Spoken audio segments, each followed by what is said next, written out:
And now Roman numeral 8, in which we talk a little bit about the entertainment of the period, being the Gilded Age, that being the time period that we're in case you'd forgotten. Alright, now a couple of new entertainment forms and sort of average things pop up during this period. The first being vaudeville. Vaudeville is a theatrical form of entertainment that becomes popular from the Gilded Age on through about the 1920s, really. The best description of vaudeville is that it's a variety show. It's a theatrical variety show, meaning that there is no one genre it fits into. You would show up and oftentimes get to see anywhere from like 7 to 10 acts, and these acts would be wildly different. They'd be anything from a short excerpt from Shakespeare to a comedian to a magician to a singer to dancing to almost anything. The idea was, again, you pay for a ticket and you get a huge variety of shows and things like that. The name vaudeville, it's believed, comes from French, which is basically voix de ville, being the city's voice. But, again, that's sort of an apocryphal thing. That's not exactly sure how it came out and so forth. In vaudeville, though, again, it was designed so that it would appeal from everyone, from the lowest to the low and the dumbest of the dumb to the upper class and so forth. It was generally lower middle class entertainment, but there were still acts for the upper class as well. Because, again, that's where the Shakespeare and the serious drama would come in. They also have people like authors who would come and just do interviews.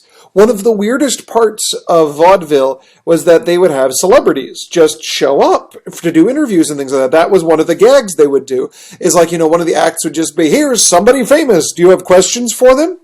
Take, for example, the case of Evelyn Nesbit. Evelyn Nesbit was the mistress in a very sensational murder case. You don't need to know the exact details, but long story short, her husband killed her lover after she claimed her lover was abusive. Her husband went to jail, the lover's dead, and Evelyn Nesbit went to vaudeville. And what happened is, like, she would just show up on stage and like, it's Evelyn Nesbit, the beautiful girl on the swing. Who has questions for her? It would be like, today if O.J. Simpson made a career out of just traveling from town to town answering questions. It's weird, but that's what they would do.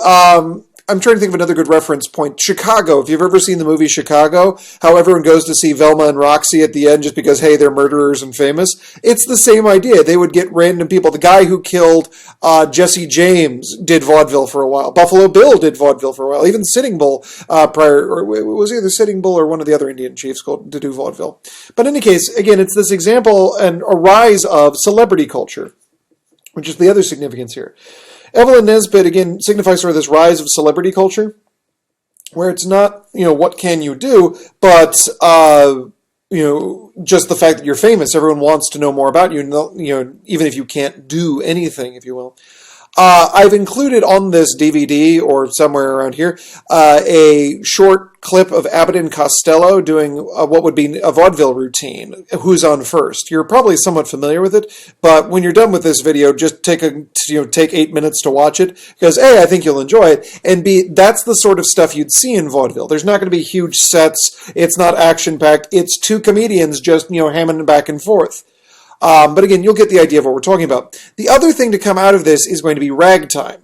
Ragtime is a musical art form, spelled either one word or two. It can be either ragtime, as in one word like it's on your outline, or rag and time. It's basically known for its the ragged rhythm, hence its name. Probably the most famous composer was Scott Joplin. Ooh, hang on, I actually can probably play you some. Let's see. Sorry, I really just thought of this right this second. You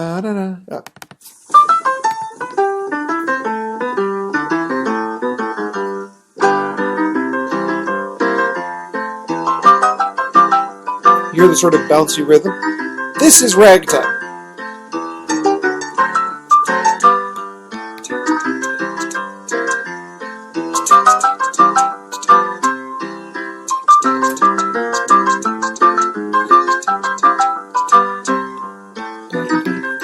And it just keeps going like that. One of the things to understand about ragtime also, though, is that ragtime was largely adopted from former slave music, from African music. The rhythms and so forth were said to be African in nature and so forth, but of course white people would not listen to black music. And so ragtime was a way of adapting it.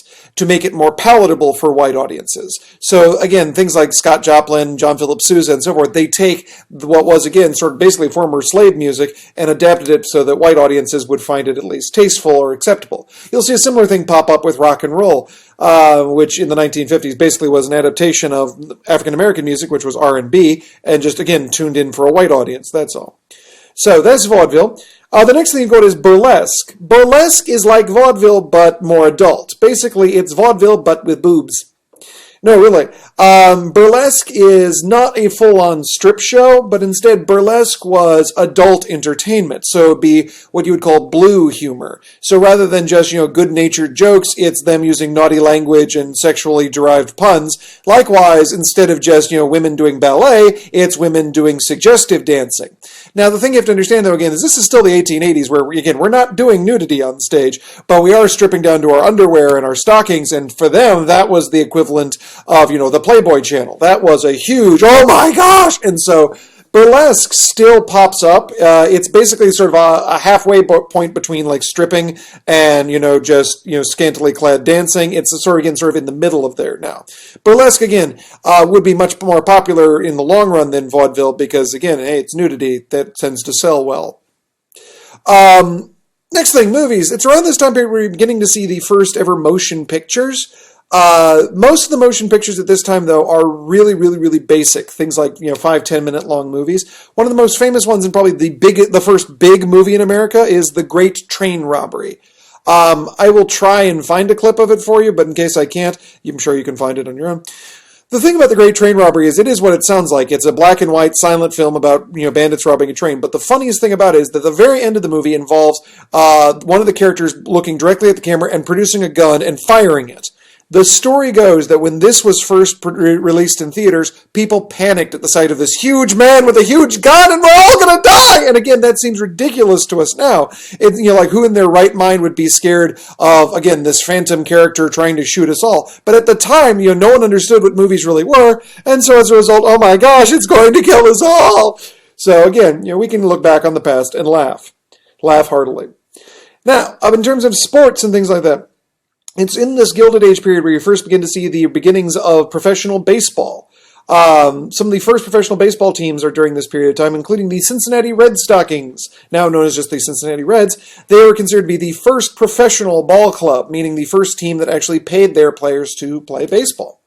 It is also when you begin to see the beginning of football. Football was created by Walter Camp. Walter Camp basically takes the idea of the English sport of rugby and adapts it for an American audience. In fact, originally there wasn't much difference between rugby and football. It really was just slamming into each other and beating the mess out of each other in a large pile. It isn't until the early 1900s that we add other things like the forward pass. But again, still, it's beginning to be created here. Football was incredibly popular on college campuses. And in fact, some of the earliest football teams are like Harvard and Yale. Which, again, now it seems sort of silly. But at the time, they were the rough and tumble places. So that's, football and baseball. In terms of books, you're beginning to see the rise of magazines. Magazines being subject, or the difference between like a magazine and a newspaper at this time was a magazine could do things that a newspaper couldn't, namely go in depth. Newspapers had to worry about daily printing. You had to constantly be out every day. Magazines, because they were weekly or monthly, could afford to go into subjects in depth. The first magazines were McClure's and Munsey's, were the two major magazines in America at the time. McClure's and Munsey's. And again, it's McClure's that basically figures out that they can go in depth into articles, and so they began doing things like exposés into things like the oil industry and so forth. Munsey's, on the other hand, figured out that they could also do things that newspapers couldn't, like scantily clad pictures. And so they began putting pictures of women in their underwear, because again, newspapers couldn't get away with that, but magazines could. So they're starting to pop up during this period. Another popular trend during this period in terms of literature would be the O. Henry stories. O. Henry is an author that you've probably heard of before, but O. Henry stories are built around usually sort of simple morals, simple stories with a twist at the end. The most famous O. Henry story that you're probably familiar with would be The Gift of the Magi. This is one that they always do at Christmas time and things like that. But The Gift of the Magi is all about a husband and wife who are trying to get each other gifts. And the husband sells his watch to buy his wife a set of pearl combs. And the wife and the wife buys him a watch chain by cutting her hair and selling her hair to a wig maker. So of course, he got a watch chain that he can't use, and she got pearl combs that she can't use, but they love each other, and isn't that great? So the O. Henry stories were almost all like that. They always had like some sort of, twist ending. I would say it's like the Twilight Zone or something like that, except the Twilight Zone was a bit darker than these. I mean, the O. Henry stories, again, are generally sort of, it's that kind of weird twist. But again, they were popular at the time period, particularly among the lower and middle classes. The last form of entertainment that was really popular during this period is something that we should probably not bring back, is the minstrel show. This is one of those that it's hard to describe without going, wow, really? But what happened with a minstrel show? Minstrel shows were basically shows that made fun of African Americans. What happened is a white actor would put makeup on, dark makeup, usually soot, and then run around acting stupid, making fun of African Americans. They would basically do silly dances and get tricked by white characters and eat watermelon, things like that. And again, I'm not making this up. This is a really popular form of entertainment during this period. Minstrel shows traveled around, and particularly in the South. The argument being that it was a socially acceptable way of showing racism, is the idea, is that, this was the sort of thing that even the polite Northerners, who were never racist because we didn't have slaves, could go to the minstrel shows and still indulge their, prejudices and so forth without being violent and so forth. The minstrel shows die off again in the 1920s and so forth, but not as quickly as you might think.